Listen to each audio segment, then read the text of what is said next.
Okay, second attempt at making this film. This is a horse, by the way, and that's Andy and Peter, the clowns. And as you saw yesterday, the photos. So, what I thought I'd do today is take you into my little studio. This is where I do my digital art as opposed to the canvas stuff, which is in a bigger room. So this is just a nice little room. I have this desk here for doing some sketching, hand drawing.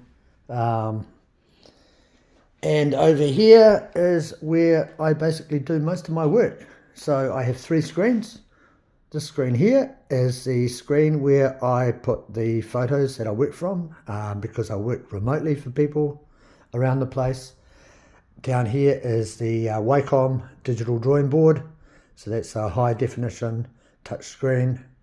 And there is my Mac, which has the better resolution screen and drives the Wacom.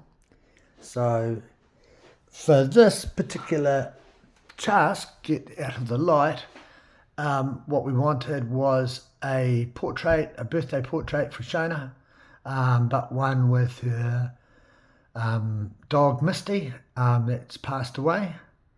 And so out of the photos that the client sent me, I found one that had the right sort of feeling and reflection and light.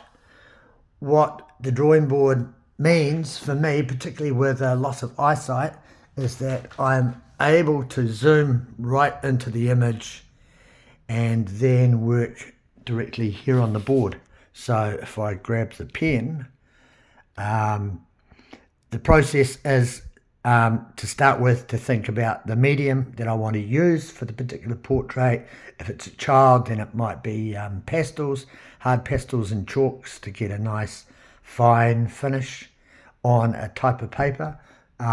With this board and the application, I can choose the type of paper that I want to use, and from different canvases, and the level of the paper's depth and texture, so I can adjust the texture right down. You can see on this painting I've used a canvas with an open weave because I wanted it to still have a painty feel. If I zoom in, and this is probably what you don't see on some of the stuff that's online, is the strokes of the brush. So I can choose a brush and choose the amount of paint that goes on the brush, the hairs of the brush, the stiffness, everything can be adjusted.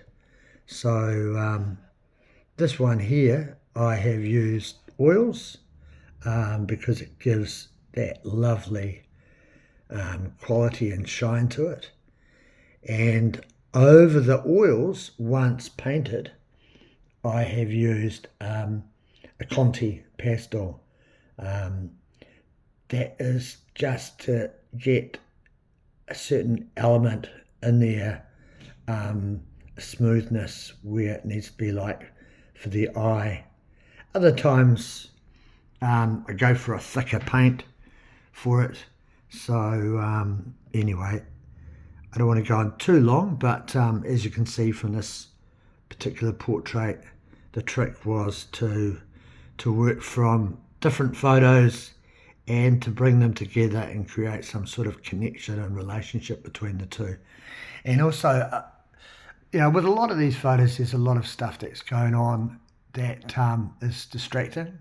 And so coming up with a composition that really focuses on the person or the subject in the painting and has qualities in the light of the background that reflect on the skin and the tone, so everything is tonally correct. Anyway, that's a little introduction to the house. And reach out to me if you've got questions or something that you really want.